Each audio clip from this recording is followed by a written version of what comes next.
প্রশাসনকে আরো স্পষ্ট ভাবে বলতে চাই, আমরা নিষিদ্ধ ঘোষিত কোন মানুষকে রাস্তায় রাজনীতি করার সুযোগ দেবে না। আপনারা যদি দেন, মামলা একটা কেন হাজারটা মামলা করলেও জাতীয়বাদী দলের কোন কর্মী ফিরে যাবে না, ওদেরকে নিধন না করা পর্যন্ত।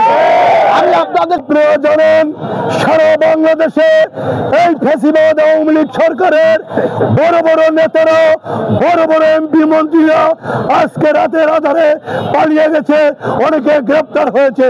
কিন্তু সংগ্রামী বন্ধুগণ, এই আওয়ামী লীগের পক্ষ থেকে আপনার নির্বাচন করেছে ফরিদপুরের প্রশাসন। একটি কথা বলতে চাই, আপনারা যদি আওয়ামী লীগকে ফরিদপুরে প্রতিষ্ঠিত করতে চান, ফরিদপুর থেকে আগুন জ্বলে উঠবে। এই আওয়ামী লীগকে আবার বিতাড়িত আন্দোলন শুরু হবে।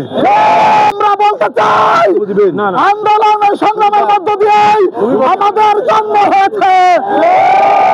মামলা মোকদ্দমা জেল কাটতে কাটতে আমরা বড় হয়েছি।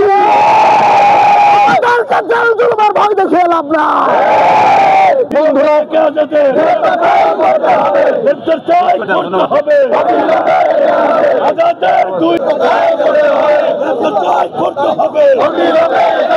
আওয়ামী লীগের দোষরেরা